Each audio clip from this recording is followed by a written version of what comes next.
Hello students. तो जैसे कि कल हमने प्लांट फिजियोलॉजी के अंदर पढ़ा था विसरण। विसरण क्या है, विसरण की क्रिया को प्रभावित करने वाले कारक कौन कौन से हैं और विसरण का महत्व क्या है। आज हम पढ़ेंगे अंतःचूषण क्या होता है, प्राशन क्या होता है। तो देखते हैं अंतःचूषण।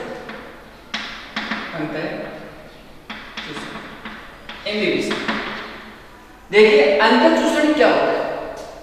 अंतःचूषण कहा जाता है कि किसी ठोस के द्वारा कोई ठोस पदार्थ है और इस ठोस पदार्थ का जल में बिना घुले हुए जल का क्या करना, अवशोषण करना। जल का क्या करना, अवशोषण करना क्या करेगा, अंतःचूषण कहलाता है। तो कैसे देंगे परिभाषा, किसी ठोस के द्वारा जल में बिना घुली हुई जल का क्या करना, अवशोषण करना क्या कहलाता है, अंतःशोषण के नाम से, अंतःचूषण के नाम से जाना। ठीक है।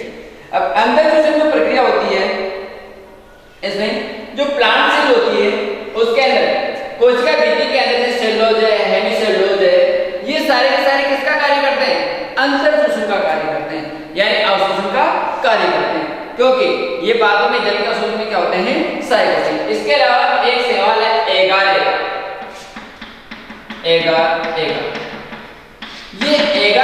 सवाल क्या होता है कि अपने भार का लगभग 90% जल का क्या कर लेता है, अवशोषण कर लेता है। जितना इसका भार होता है उससे 90% से अधिक जल का क्या कर सकता है, ये अवशोषण करता है। तो बिना घुले हुए जल का अवशोषण करना ही क्या कहलाता है, अंतःचूषण के नाम से इसको जाना जाता है। अब अंतःचूषण का क्या महत्व है, कहां जरूरत पड़ गई अंतःचूषण की।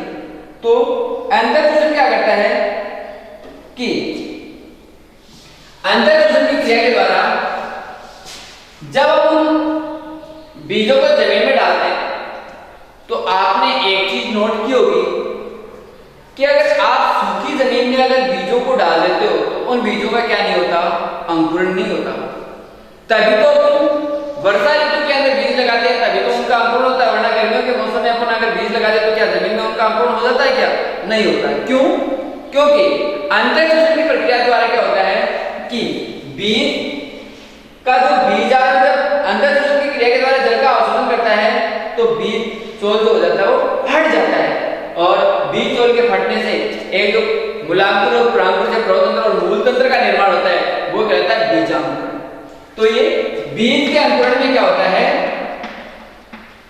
बीज के अंकुरण में सहायक। क्लियर करेंगे। तो अंतःचूषण में किसे कहेंगे, अंतःचूषण कि ये बीजों के अंकुरण में क्या होता है, सहायक। पहली चीज, ठीक है। तो बीज के अंकुरण में क्या हो गया, सहायक। दूसरा, अंतःचूषण के और क्या लाभ है, तो अंतःचूषण के द्वारा क्या होता है कि ये बीज चोल के फटने में क्या होता है, बीज चोल के फटने में सहायक। क्योंकि बीज चोल फटेगा तभी बीजों का क्या होगा, जर्मिनेशन होगा, अंकुरण होगा, वरना बीजों का क्या नहीं हो सकता, अंकुरण नहीं हो सकता। इसके अलावा काष्ठ का फूलना, काष्ठ के फूलने से क्या मतलब आपने नोट किया होगा, पुराने समय के अंदर जब पत्थरों को लोग तोड़ते थे तो जब पत्थरों को तोड़ते थे तो वहां वो क्या करते थे, पत्थरों में छोटे होल बना देते थे और छोटे होल बनाकर उनके अंदर सूखी लकड़ी के टुकड़े डाल देते थे। और जब वर्षा आती थी तो वो सूखी लकड़ी के टुकड़े क्या करते थे, जल का अवशोषण करते थे, और जल का अवशोषण करके वो क्या करते थे, फूलते थे, जिसके कारण से पत्थर तोड़ने में वो क्या होते थे, सहायक होते थे। तो काष्ठ के फूलने में क्या होता है, ये सहायक होता है। कौन सी प्रक्रिया, अंतःचूषण। इसके अलावा पुनर्जीवन में सहायक,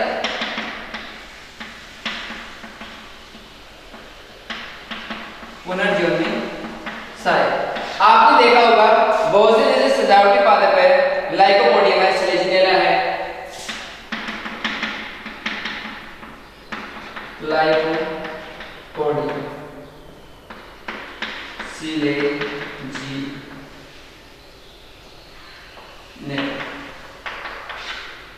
तो लाइकोपोडियम है, सिलेजिनेला है, तो इन प्लांट्स में क्या होता है कि सूखे प्लांट्स होते हैं, और जो ही इनको जल का अवशोषण करते हैं ये ग्रीन हो जाते हैं। तो पारगम्य पुनर्जीवन में क्या हो गए, सहायक हो गए। तो अंतर शोषण कौन कौन सी क्रियाओं में सहायक होता है, बीजों के अंकुरण में सहायक होता है, बीजों के फटने में सहायक होता है, काष्ठ के फूटने में सहायक होता है, और पुनर्जीवन में क्या होता है, सहायक होता है। तो इस सारा का सारा किसका महत्व हो गया, अंतर शोषण का। नेक्स्ट अपन इसमें देखते हैं परास ऑस्मोसिस। तो देखो परास में क्या होता है, ऑस्मोसिस,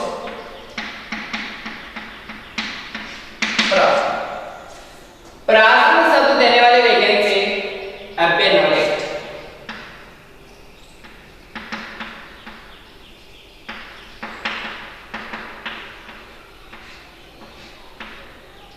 शब्द किसने दिया था,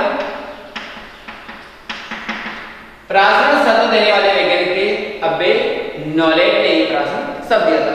जबकि प्राचीन क्रिया के ऊपर विस्तृत रूप से अध्ययन करने वाले वैज्ञानिक थे विस्तृत अध्ययन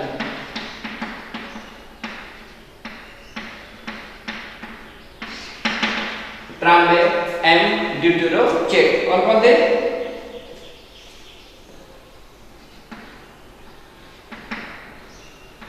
टर्बे एंड ड्यूटेरोचेट। तो प्राचीन शब्द देने वाले वैज्ञानिक एबेनॉलेट थे और प्राचीन की क्रिया के ऊपर विस्तृत रूप से अध्ययन करने वाले वैज्ञानिक थे टर्बे और ड्यूटेरोचेट। प्राचीन होता क्या है, तो देखो प्राचीन एक निश्चित दिशा में होने वाली प्रक्रिया है। क्या है प्राचीन, प्राचीन एक दिशावान प्रक्रिया है।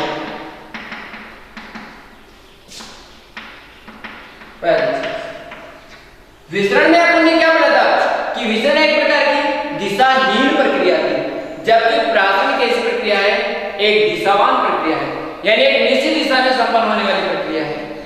क्लियर। इसके अलावा कि प्राचीन प्रक्रिया एक प्रकार का विसरण है, लेकिन यह अर्धपारगम्य झिल्ली के द्वारा होता है। प्राचीन एक प्रकार का विसरण है, विसरण है, लेकिन यह प्रक्रिया अर्धपारगम्य झिल्ली के द्वारा होती है। अर्धपारगम्य झिल्ली के द्वारा होती है। क्लियर। तो प्राचीन एक दिशावान प्रक्रिया है, प्राचीन एक प्रकार का क्या है, विसरण है, लेकिन यह अर्धपारगम्य झिल्ली के द्वारा संपन्न होती है। तो सेमी परमेबल मेम्ब्रेन के द्वारा यानी अर्धपारगम्य झिल्ली के द्वारा। तो प्राचीन जो होता है वो भी कैसे होता है, देखिए आप इसमें समझने की कोशिश करना, अर्धपारगम्य झिल्ली के द्वारा कैसे होता है।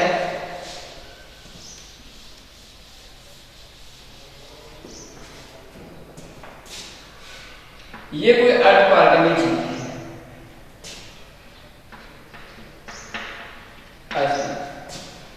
सेमी परमेबल मेम्ब्रेन, अर्धपारगम्य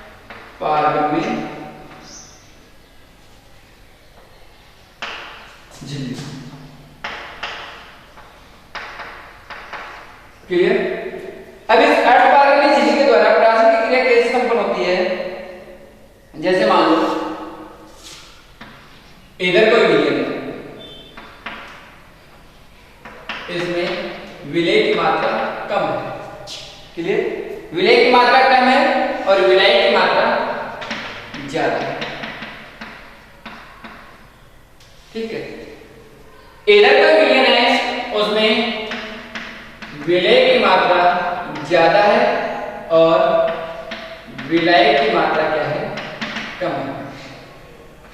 अब आपको एक चीज तो पता होगा, तीन शब्द है, समझने की कोशिश करना, विलय, विलायक और विलयन। इनके बारे में आप समझने की कोशिश करना, ये समझ के फिर आप इनके बारे में जान सकते। विलय, विलायक और विलयन क्या होते हैं, मैं यहाँ तीन चीज रखता हूं। एक पात्र के अंदर मैंने शक्कर या चीनी रख दी या नमक रख दिया, यह है चीनी। एक पात्र है जिसमें मैंने रख दिया जल। क्या रखा दूसरे पात्र में? जल। और एक पात्र है ये बी, और एक पात्र है जिसके अंदर जल है, और इस जल के अंदर मैंने किसको बोल दिया? इस चीनी को बोल दिया, जल प्लस चीनी, ये पात्र सी। ठीक है, अब देखो विलय को दिए, चीनी है, ये जल है, और फिर जल के अंदर किसको बोल दिया? चीनी को बोल दिया। तो इसमें विलय कौन सा है, विलय कौन सा है, विलयन कौन सा है? देखो चीनी जो है वो तो है आपका विलय। क्या है चीनी? विलय है। तो जिसको बोला जाएगा वो तो विलय, जिसमें बोला जाएगा, अपन जल में बोल रहे हैं तो जिसमें बोल रहे हैं वो क्या है? विलायक। और घोलने के पश्चात जो सॉल्यूशन बना वो क्या कहलाएगा? विलयन कहलाएगा। क्लियर चलो जी? जिसको बोलते हैं विलय, जिसमें बोलते हैं विलायक, और घोलने के पश्चात जो बना विलयन। क्लियर? तो चीनी यहाँ विलय है, जल यहाँ विलायक है, और चीनी का जो घोल बना है वो क्या कहलाएगा? विलयन कहलाएगा। क्लियर चलो जी? तो इसी प्रकार से ये अर्धपारगम्य में झिल्ली है, ये दो सॉल्यूशन है, एक आपका ए सॉल्यूशन है, ए विलयन है, एक आपका बी विलयन है। ठीक है, इसमें विलय की मात्रा कम है, इसमें विलय की मात्रा अधिक है। इसमें विलय की सांद्रता ज्यादा है और उसमें विलय की सांद्रता क्या है? कम है। कहने का मतलब इधर जल की सांद्रता क्या होगी? अधिक होगी, और इधर जल की सांद्रता क्या होगी? कम होगी। क्लियर? क्योंकि जल क्या है? विलायक है। तो क्योंकि जब विलय को आपने घोल दिया तो यहाँ विलय कम है तो जल ज्यादा है, यहाँ विलय ज्यादा है तो जल क्या हो गया? अपने आप कम हो गया। ठीक है, तो इस तरह से इसमें क्या होता है, जिस प्रकार से अपने विस्तृत दाब पढ़ा था डीपी, उसी प्रकार ऑस्मोटिक प्रेशर यानी ओपी, तो इधर ओपी का मान क्या है? कम है। ठीक है, और इधर ओपी का मान क्या है? अधिक है।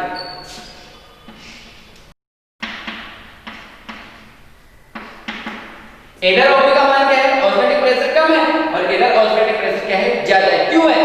क्योंकि आपने पढ़ा था कि जब विलय को विलायक में बोला जाता है तो विलय के द्वारा एक दाब बनता है, वो विस्तृत दाब था। तो इसी प्रकार से कोशिका झिल्ली का द्वारा हो रहा है, तो कोशिका झिल्ली में जब अपन विलायक में विलय बोलते हैं तो जल की मांग बढ़ती है इसके अंदर, कोशिका के अंदर। तो अर्धपारगम्य में इसलिए तो जल की दाब बढ़े तो विलय को ज्यादा बोलते हैं, तो प्रेशर बढ़ेगा कि नहीं बढ़ेगा? तो यहाँ ओपी का मान तो क्या है? ज्यादा, और यहाँ ओपी का मान क्या है? कम। तो ये ध्यान रखना कि ओपी कम से अधिक की ओर परिवहन की क्रिया क्या होती है? संपन्न होती है। उसमें अपन डीपी अधिक से कम की ओर, और इसमें ओपी क्या होता है? क्योंकि इसमें ऑस्मोटिक प्रेशर कम है लेकिन ऑस्मोटिक प्रेशर क्या है? ज्यादा है। तो कम से ज्यादा की ओर विसरण की क्रिया, प्राशन की क्रिया क्या होती है? संपन्न होती है। क्लियर? तो क्यों हुआ? क्योंकि इधर विलय की मात्रा, आप सिंपल सी बात है कि जैसे मान लो अब किशमिश को शुद्ध जल में रखते हैं तो फूल जाती है, फूलती नहीं फूलती, और वापस चीनी को घोल में रखते हैं तो वापस क्या हो जाती है? पिचक जाती है। तो क्यों पिचकी? क्योंकि जब उसमें विलय की मात्रा ज्यादा हो जाती है, ओपी का मान ज्यादा हो जाता है, और वापस उसको अपन अल्पराज में विलय में रखते हैं तो क्या होगा? वो पिचकेगी। और अगर ओपी का मान कम है और अपन उसको शुद्ध जल में रखते हैं तो वो क्या हो जाएगी? फूल जाएगी। तो ओपी कम से अधिक की ओर जल का क्या होता है? परिवहन होता है। तो अर्धपारगम्य झिल्ली के द्वारा होने वाले परिवहन की क्रियाओं को क्या करते हैं? प्राशन के नाम से जाना जाता है। क्लियर? प्राशन दाब किसे कहेंगे? तो देखो प्राशन दाब,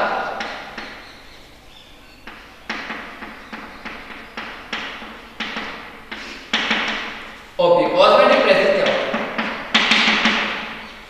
अगर किसी विलय के द्वारा अर्धपारगम्य झिल्ली पर डाला गया हुआ दाब, जो प्राशन दाब किसे कहेंगे? कि किसी विलय के द्वारा,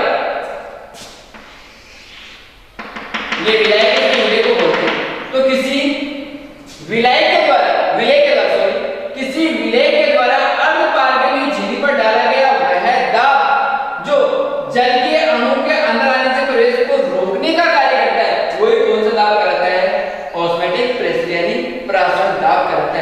क्योंकि आप जब विलेय को किसमें घोलेंगे, विलायक में घोलेंगे, तो घोलने के पश्चात इनकी बीजियों के ऊपर अल्पार्गिनिक झिल्लियों के ऊपर क्या पड़ेगा, दाब पड़ेगा, जो किसके प्रवेश को, अन्य जल के प्रवेश को रोकने का कार्य करता है।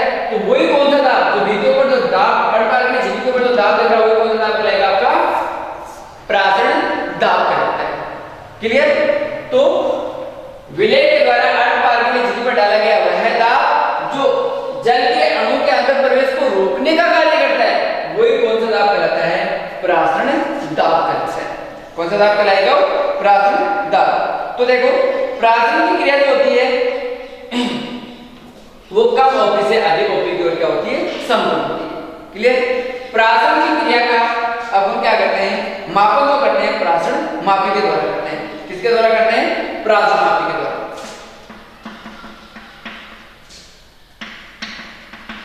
प्राचीन मापी के द्वारा प्राचीन का क्या किया जाता है, मापन किया जाता है। प्राचीन का मेजरमेंट अपने किसके द्वारा करते हैं, प्राचीन मापी के द्वारा।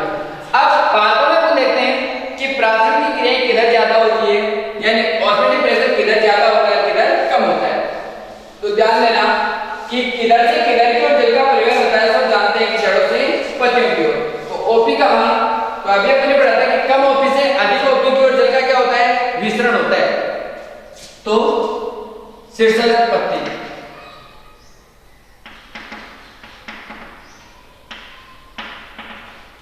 उसके बाद में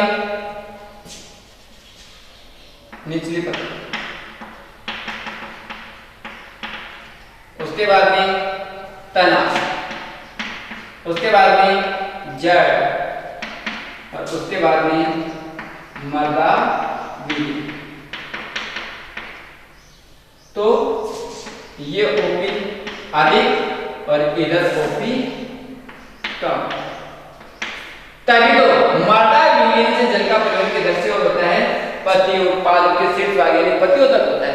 ठीक है? तो अगर आपसे पूछा जाए कि सबसे ज्यादा नियम में से सबसे ज्यादा ओपी का मान किसमें है, तो शीर्षक पत्ती में। सबसे कम ओपी का मान किसमें है, मर्दा विलीन में। क्योंकि कम ओपी से अधिक ओपी की ओर क्या होता है, परिवहन की क्रिया संपन्न होती है। क्लियर?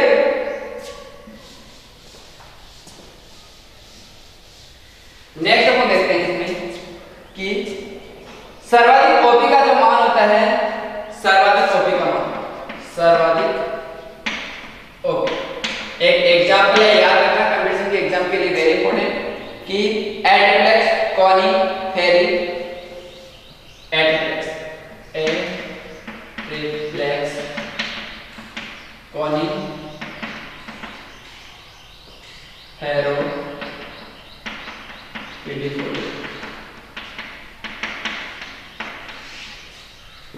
कॉनिफेरोफोलिया। तो एडिप्लेक्स, कॉनिफेरोफोलिया जो प्लांट है उसके अंदर सबसे अधिक प्रासरण दाब होता है और उसका मान होता है 202.5 atmosphere. Very very important example कि सबसे ज्यादा ओपी का मान कौन से प्लांट में होता है, तो एडिप्लेक्स कॉनिफेरोफोलिया के अंदर इसका मान कितना है, 202.5 एटमॉस्फेयर होता है। क्लियर? तो ये था ओपी। नेक्स्ट अपन देखते हैं कि शुद्ध विलायक में ओपी का मान कैसा होता है, 0 होता है। शुद्ध विलायक होगा, शुद्ध विलायक में ओपी का मान कितना होता है, 0 होता है, 0 होता है। क्योंकि उसमें कोई विलय नहीं होगा, तो विलय नहीं होगा तो उसमें किसी प्रकार का कोई दाब नहीं पड़ेगा, दाब नहीं पड़ेगा तो ओपी का मान भी कैसा होगा, 0 होगा। जैसे मान लो इसमें केवल जल है, इसमें किसी विलय को नहीं बोला गया, विलय को नहीं बोला गया तो विलय के ऊपर अल्पार्गिनिक झिल्ली पर कोई दबाव नहीं पड़ रहा है, इसका मतलब ओपी का मान इसमें क्या है, 0 होता है।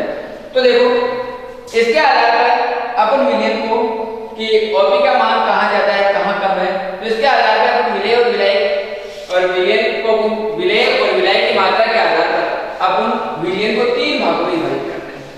तो विलयन को कितने भागों में विभाजित करते हैं, 3 भागों में। विलयन प्रकार 3 प्रकार। तो विलयन 3 प्रकार का कौन कौन सा होता है, संप्रासरी, विलीन। दूसरा है अल्प प्रासी विलीन। और तीसरा है अति प्रासी विलीन। क्लियर? तो विलीन कितना प्रकार का हो गया? 3 प्रकार। देखिए समप्रासी, अल्पप्रासी और अतिप्रासी विलीन क्या है? तो इन तीनों में को देखते हैं। मान लो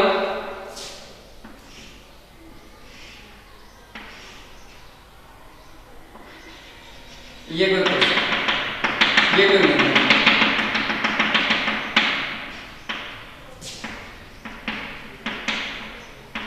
कोशिका विलीन। अगर कोशिका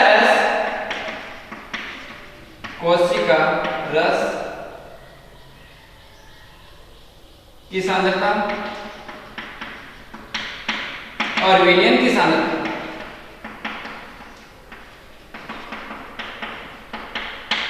कैसी है? बराबर है। अगर कोशिका रस और विलयन की सांद्रता बराबर है तो ऐसा विलयन कौन सा विलयन कहलाएगा?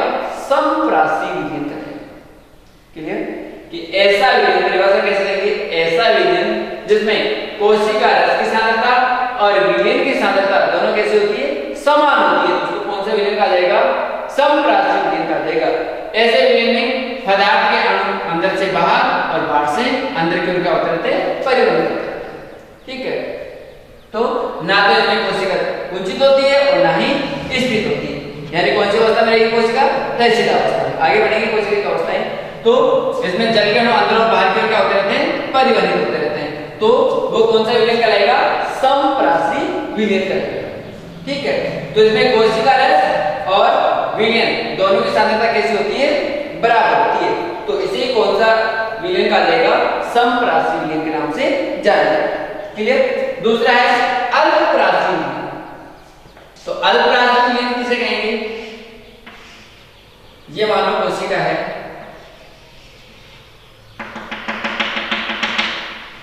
कोशिका और ये विलयन। अल्पप्रासी विलयन कहेंगे कि कोशिका रस की सांद्रता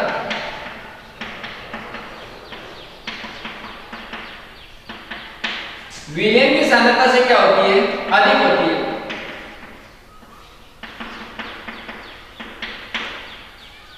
तो कौन सा विलयन कहलाएगा?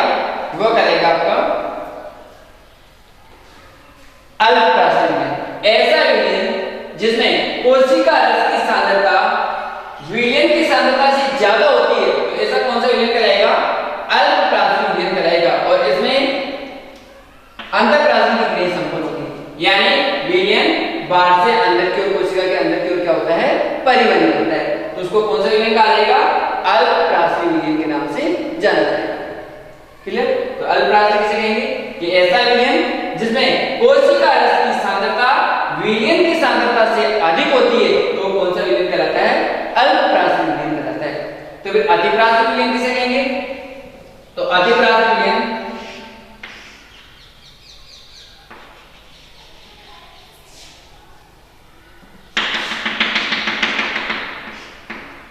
कोशिका विलयन। तो कोशिका रस की सांद्रता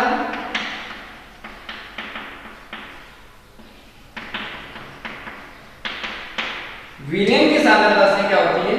कम होती है।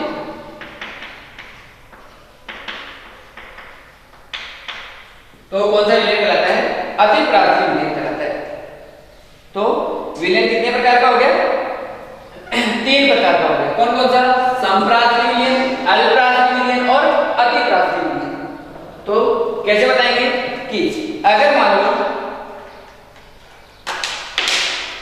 समप्रासी विलयन किसे कहेंगे? अगर मान लो कोशिका रस की सांद्रता यानी कोशिका रस की सांद्रता विलयन की सांद्रता से कैसी होती है? बराबर होती है दोनों की। तो इसमें जल के अणु अंदर और बाहर दोनों क्या हो सकते हैं? परिवर्तित हो सकते हैं। तो वही कौन सा विलयन कहलाएगा? समप्रासी विलयन कहलाएगा। अल्पप्रासी इसमें कोशिका रस की जो सांद्रता होती है विलयन की सांद्रता से ज्यादा होती है, जिसके कारण से सेल के अणु अंदर की ओर क्या होते हैं, परिवर्तित होते हैं। तो कौन सा विलयन कहलाएगा, अल्पप्राथमिक विलयन कहलाएगा।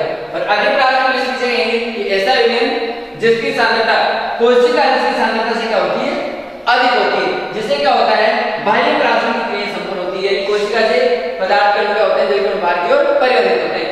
तो ऐसे विलयन को कौन सा विलयन कहा जाएगा, अधिप्राथमिक विलयन के नाम से जाना जाएगा।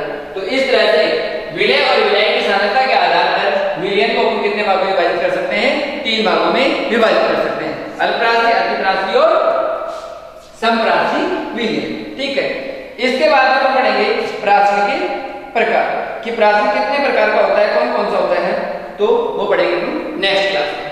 क्लियर।